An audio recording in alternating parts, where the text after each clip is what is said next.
तो चलिए फाइनली अब बारी आ गई है कि T20 वर्ल्ड कप क्वालिफायर शुरू होने वाला है फ्राइडे से। तो अब बारी आ गई है कि प्लेइंग 11 की बात कर ली जाएगी। हाँ, बहुत सारे मैचेस हमने देख लिए, वार्म अप्स कुछ देखे, क्वाड्रेंगुलर सीरीज पूरी देख ली, सबकी फॉर्म देख ली, सबकी बातें देख ली, सबकी हाइप देख ली, सबका ओवररेट देख लिया, सबका अंडररेट देख लिया, सबके दुनिया भर के शॉट्स देख लिए, सबकी बातें जितनी थी वो भी देख ली, कौन क्या साबित कर पाया सब कुछ देख लिया। लेकिन अब बारी है कि प्लेइंग 11 में आखिर कौन कौन जगह बना पाता है। खास करके हम अपनी बात कर रहे हैं कि ऐसा पर्सनल ओपिनियन है हमारी, ये पूरी प्लेइंग 11 हम दोनों की पर्सनल ओपिनियन है, डेली क्रिकेट की पर्सनल ओपिनियन है, ये आपसे पहले क्लियर कर देना चाहते हैं। खैर शुरुआत सबसे पहले करना चाहूंगा मैं, सबसे इंपॉर्टेंट मैं इसीलिए इस टीम को सबसे पहले कह रहा हूं क्योंकि ये टीम कहीं ना कहीं एक बड़ा सेटबैक अगर दे तो इसमें कोई दौराय नहीं है, ये बहुत बड़ा सेटबैक देने में दमखम रखती है, इसलिए शुरुआत इन्हीं की टीम से करना चाहूंगा। कनाडा टीम की मैं बात कर रहा हूँ। बिल्कुल, और कनाडा टीम की बात करें तो सबसे पहले नवनीत हलीवाल जो कप्तान है टीम के, रियान पठान, रविंदर पाल सिंह, साद बिन जफर, हमजा तारिक, हर्ष ठाके, साथ ही साथ डायलन हेलिजर, जुनैद सिद्दीकी, ऋषिक जोशी, सलमान नजर एंड श्रेयस मुवा। जी हाँ, तो ये प्लेइंग 11 कहीं ना कहीं रहने वाली है डेली क्रिकेट की पॉसिबल 11 पहले मैच में। जी हाँ, तो कनाडा की कहीं ना कहीं ये प्लेइंग 11 हम देखना चाहेंगे पहले मैच में। उम्मीद करते हैं कि ये प्लेइंग 11 कम से कम खेले, या फिर इसमें से कुछ मोस्टली प्लेयर्स भी अगर खेलते हुए नजर आए तो बहुत ही ज्यादा बेहतर हो सकता है कनाडा के लिए। डेली क्रिकेट कहीं ना कहीं ये प्रेफर जरूर करेगा, और ये वो टीम है जो डेफिनेटली एक सेटबैक क्रिएट कर सकती है, फेवरेट्स को अनफेवरेट्स कर सकती है, अनफेवरेट्स को फेवरेट कर सकती है। ये बहुत ही ज्यादा दिलचस्प होगा जब कनाडा वर्सेस ओमान और कनाडा वर्सेस नेपाल का मैच हमें देखने को मिलेगा उस ग्रुप में। सेकंड टीम की बात करते हैं, यहाँ पर अब जानते हैं उन टीमों के बारे में जो जाहिर सी बात है अपना इतना बड़ा इवेंट पहली बार खेलने जा रही है, लेकिन उनके लिए भी एक बेहतरीन एक्सपीरियंस होगा।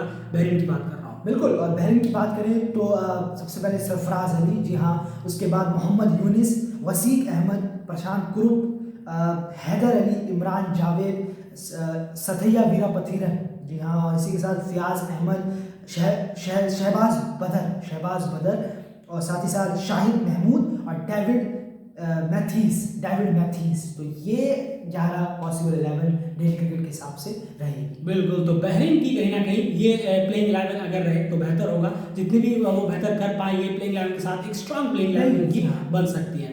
अगली टीम की तरफ चलते हैं। चलिए अब बात करते हैं फिलीपींस टीम की कि फिलीपींस की प्लेइंग 11 क्या कुछ रह सकती है पहले मैच में, या फिर हम चाहेंगे कि ये कम से कम प्लेइंग 11 जरूर खेलें। बिल्कुल, और फिलीपींस की बात करें तो Jonathan Hill, Daniel Smith, Richard Goodwin, Grant Russ, Vimal Kumar, जी हाँ, Vimal Kumar, Machanda Budappa, Jordan L Grey, Muzammal Shahzad, J M Podsky, जी हाँ, J M Podsky, Henry Tyler and हरनी इsoरेना।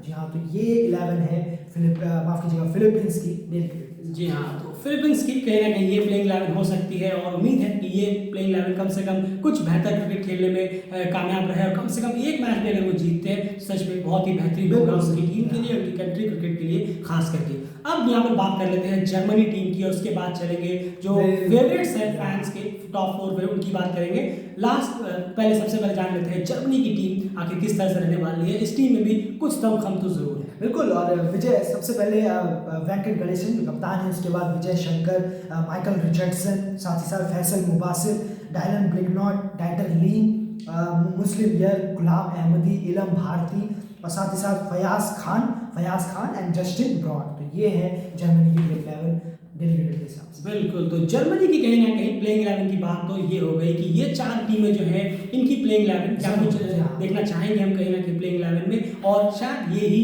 प्लेइंग 11 आपको देखने को मिले मैच में भी। अब यहाँ पर बात कर लेते हैं जो 4 टीमें हैं जो मोस्ट फेवरेट्स कहीं ना कहीं नजर आ रही हैं इस T20 वर्ल्ड कप क्वालिफायर्स के लिए। देखना होगा कि आखिर इनकी प्लेइंग 11 क्या हमने रखी है। चलिए शुरुआत सबसे पहले कर लेंगे आयरलैंड टीम से कि आयरलैंड टीम की आखिर प्लेइंग 11 क्या देखना चाहेंगे हम इस T20 वर्ल्ड कप ग्लोबल क्वालिफायर्स के पहले मैच। बिल्कुल, और एंड्रू बेलबरी कप्तान, Paul Stirling, Gary Delany, Curtis Campher, साथ ही साथ लॉर्कन टकर, हैरी टैक्टर, जी हाँ, इनको हमने यहाँ जगह दिया है, Mark Adair, Craig Young, Josh Little, Simi Singh and Andrew McBrine. तो इस तरीके से प्लेइंग 11 होगी डेली क्रिकेट के हिसाब से आयरलैंड। बिल्कुल। तो एम एक छोटी सी चीज पूछना चाहूंगा, यहाँ पर 14 की स्क्वाड लेके आए थे कहीं ना कहीं आयरलैंड वाले जी हाँ। और 11 प्लेयर ये हैं। क्या आपको लगता है कि जो 3 प्लेयर्स हमने छोड़े हैं उनमें से कोई और इसमें जगह बना सकता था, या फिर नहीं लगता है कि हम पूरी तरह से फाइनल में यही प्लेइंग 11 नहीं, खेलेंगे? देखिए डेली क्रिकेट बिल्कुल फाइनल है, यही डेली 11 खेलेगी, इसमें कोई दोहराई नहीं है। वो आयरलैंड का इशू है, वो स्ट्रगल भी करेगी अगर शायद चेंज करती हुई नजर आए, इतना भी डेली क्रिकेट जरूर मानता है अगर इस टीम को छेड़ा गया। बिल्कुल। और कहीं ना कहीं जैसे कि हमने यहाँ पर बैटिंग को, मिडिल की बैटिंग को स्ट्रॉन्ग करने की कोशिश की है ताकि आपकी बैटिंग खत्म ना हो जाए, क्योंकि वो क्लियर दिखता है और उसके लिए बैटिंग गए तो बैटिंग एकदम सीधे 6ठे और 7वें नंबर पे आ जाती है, बीच का पूरा जो एरिया है वो कहीं ना कहीं खाली नजर आता है। इसीलिए वहां पर इस स्पेस को भरने की जरूरत है, आपको खुद ही समझना होगा कि आपकी प्रॉब्लम कहाँ पर है। अगली टीम की बात करते हैं, नेपाल टीम की मैं बात करना चाहूंगा। नेपाल की प्लेइंग 11 क्या लग रहा है आपको, बहुत सारी चीजों को देखने के बाद फाइनली क्या प्लेइंग 11 डेली क्रिकेट चाहेगा कि पहले मैच में खेले? फिर थोड़ा सा एक्सप्लेनेशन देता हूँ। नहीं बिल्कुल, सबसे पहले तो ऑब्वियसली संदीप रामचाने हैं, उसके बाद कुशल भुर्तेरा रहते हैं, आसिफ शेख, ज्ञानेंद्र बल्ला, दीपेंद्र सिंह नहरी, लोकेश बाम, विवेक यादव, आरिफ शेख, जी हाँ, साथ ही साथ कमल लहरी, अविनाश बोहरा, जितेंद्र मुखिया। तो इस तरीके से प्लेइंग 11 होगी डेली क्रिकेट के हिसाब से नेपाल की। बिल्कुल। तो कहीं ना कहीं ये वो प्लेइंग 11 है जो कहीं ना कहीं हम चाहेंगे कि नेपाल की तरफ से पहले मैच में उसके बहुत सारी चीजें टेस्ट कर ली, बहुत सारी चीजें सुन ली, बहुत सारी चीजें देख ली, लेकिन कहीं ना कहीं यही प्लेइंग 11 हम यहाँ पर मैटर करेंगे। सबसे पहली बात शरद वेस्टवेगर की जहाँ तक बात है, वो हमने अपने जब पीएम कप के बाद जब हमने स्क्वाड अनाउंस की थी कि ये ओमान की जानी चाहिए, हमने तभी शरद वेस्टवेगर को इस टीम में स्क्वाड में शामिल नहीं किया था। आप में से कुछ लोगों ने कहा था कि नहीं इनको होना चाहिए, इनको हरान में होना चाहिए। रिजल्ट आपके सामने है, 2014 नहीं है 2022 है। वो अगर खेलते भी हैं पहले मैच में और उनकी वजह से नेपाल मैच जीत भी जाता है ओमान के खिलाफ, मैं तब भी डेली क्रिकेट यही कहेगा कि नहीं हम शरद को नहीं लेंगे, हम किसी और प्लेयर को उनकी जगह पे जगह देंगे। तो ये अब अपनी बात पे कायम रहेंगे, भले हम गलती क्यों ना हो जाए। हम कम से कम अभी तक, अब मैं जैसे देख रहा हूँ बहुत जगह में मैं देख रहा हूँ यार कि अब कह रहे हैं कि शरद का टीम में क्या काम है, शरद क्यों है, शरद ये है, शरद वो है। यही चीज़ जब डेली क्रिकेट न्यूज़ वक्त कही थी तो कुछ लोग कहते थे कि शरद को तो टीम में होना ही चाहिए। सर आपको ये समझना होगा कि देर सवेर सही, कम से कम उसमें से 100 में से 70 लोग तो कम से कम ये समझ गए कि अब आपको चेंज करनी होगी, अपनी थिंकिंग चेंज करनी होगी अगर आपको इतने बड़े क्वालिफायर जीतने हैं। क्योंकि कोई भी टीम यहाँ 19-20 नहीं है, कोई भी टीम पास्ट में नहीं बैठी रहती है जिस तरह से नेपाल की टीम लेके चल रही है। अब यहाँ पर मैं बात कर रहा हूँ कुशल मल्ला की। यही चीज मैंने उस वाले पहले वाली वीडियो में कही थी। कुशल मल्ला को डोमेस्टिक में हम अगर देख लें अभी पिछले पास्ट में उसमें हम अगर देखें तो बहुत ही पुअर परफॉर्मेंस रही है। वर्ल्ड क्रिकेट लीग की सीरीज में देखें वहां पर भी कुछ खास इन्होंने नहीं किया है। अभी जो इनको कॉन्टिन्यूअस सीरीज में एक मौका मिला उसमें भी कहीं ना कहीं उन्होंने कुछ खास हाथ नहीं दिखाया, खास क्या हाथ ही नहीं दिखाते। जब रन चाहिए तो वो लोग खेल रहे हैं। अब सिंपल सी बात है, अब यहाँ पर बहुत लोग ये कहेंगे कि यंग प्लेयर है, उनको थोड़ा टाइम लगेगा, मौका लगेगा। बिल्कुल हम ये मानते हैं कि यंग प्लेयर है, उनको मौका लगेगा, वक्त लगेगा, कोच की इन्वॉल्वमेंट और ज़्यादा होनी चाहिए, कैप्टन की इन्वॉल्वमेंट और ज़्यादा होनी चाहिए। लेकिन T20 वर्ल्ड कप क्वालिफायर जैसा प्लेटफॉर्म ही क्यों? आया जरा समझाएं आखिर क्या T20 क्वालिफायर को क्या समझ रहे हैं आप कि आप यहाँ पर टेस्ट करेंगे, लैब है ये कोई जहाँ पे आप एक्सपेरिमेंट करने के लिए लेकर आए हैं प्लेयर को? नहीं बिल्कुल नहीं। और देखिए डोमेस्टिक से जब प्लेयर को, डोमेस्टिक होता है कहीं ना कहीं हर देश का ही, कि वहाँ से सिलेक्शन पैनल प्लेयर्स को उठाते हैं। तो डोमेस्टिक में कुशल मल्ला फ्लॉप हो रहे हैं, बल्ला निकल नहीं रहा रन उनसे बेहतर कोई और कर रहा है उस वक्त तो उनको लेना बेहतर होगा, या फिर कुशल मल्ला जो फ्लॉप ही जा रहे हैं उनको लेना बेहतर होगा। ये कोई जरा समझा दे। डोमेस्टिक क्रिकेट होता ही इसलिए है ताकि वहाँ से प्लेयर को उठाया जाए और नेशनल टीम में लाया जाए। तो इससे ज़्यादा कुछ बोलने की जरूरत नहीं है। कोई और बोलेगा तो आप बोलते रहिए, कोई फर्क नहीं पड़ता। अगर वो कुशल मल्ला को खिलाएंगे तो वही चीज़ें होती रहेंगी रिपीटेटिव। अगर शरद भी खेलेंगे, कुशल भी खेलते रहेंगे। जी हाँ, तो ये कहीं ना कहीं थोड़ी बहुत समझ से परे है। अगर मान लीजिए वो यंग प्लेयर की आप बात कर रहे हैं ना, तो मान लीजिए अगर कोई और यंग प्लेयर उनकी जगह में परफॉर्म कर रहा है पिछले टाइम से और आप उसको बिठाकर कहीं ना कहीं लगातार इनको मौके दे रहे हैं, तो ये फिर उनके साथ भी जाती है। तो फिर आप ये यंग का रोना छोड़िए कि आपको यंग को नरिश करना है। यंग तो वो भी है, आप उनको मौका क्यों दें? क्या उससे वो डिग्रेड नहीं होंगे? ऐसे बहुत सारे यंग प्लेयर जो कि नहीं आ पाए स्क्वाड में, वो इससे डिग्रेड नहीं होंगे कि यार वो परफॉर्म नहीं कर रहा, फिर भी उनको लिए जा रहे हैं और हम यहाँ नेपाल में अभी तक बैठे ही हुए हैं, वो सब ओमान पहुंच गए। ये थोड़ी मेंटलिटी की बात होती है। आप बिल्कुल करिए, आप वर्ल्ड क्रिकेट लीग में खिलाइए ना, सीरीज में खिलाइए। आपको कॉन्टिन्यूअस सीरीज के सारे मैचेस में कुशल मल्ला को खिलाना चाहिए था जरूर। अगर आपको नरिश करना है, ये नरिश और चैरिश वाली जो बात है, तो आप कॉन्टिन्यूअस सीरीज के सारे मैचेस में क्यों नहीं खिलाया आपने?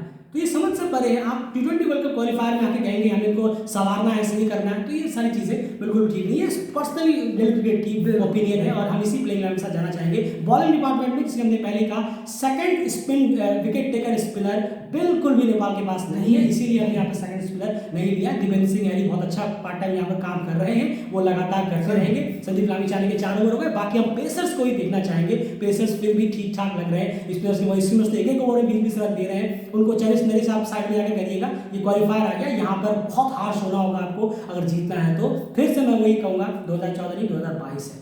अगली टीम की बात करते हैं, ओमान की प्लेइंग 11। बिल्कुल, ओमान की बात करें तो जिशान मकसूद ऑब्वियसली, और उसके बाद जतिंदर सिंह, कश्यप प्रजापति, अयान खान, शोएब खान, जी हाँ, संदीप गौड़, खबर अली और आमिर कलीम, जी हाँ, जिन्होंने ये परफॉर्म किया, ज़रूर उनको मौका मिलेगा। और साथ ही साथ कलीमुल्लाह, बिलाल खान एंड फयाज भट्ट, लेकिन ये 11 है क्रिकेट के हिसाब से ओमान। जी हाँ, आमिर कलीम बहुत सिंपल है, क्योंकि जैसे हमने पहले अपनी वीडियो में कहा कि स्पिन डिपार्टमेंट में कहीं ना कहीं वो अब धार नजर नहीं आ रही है, तो एक ने आमिर कलीम को इंक्लूड करना ही होगा, क्योंकि उनका रिसेंट फॉर्म अच्छा है, उनके वो एक पॉजिटिव माइंडसेट के साथ हैं, एक उनके कॉन्फिडेंस होगा, बूस्टअप होगा कि नहीं मैंने अभी 5 निकाला है, वो भी एक इससे की सबसे अच्छी टीम के खिलाफ, तो एक बूस्टअप उनके साथ भी जाएगा। और डेफिनेटली आमिर कलीम को इस स्क्वाड में उनको लेना ही होगा, और बाकी तो स्क्वाड कहीं ना कहीं यही होगी।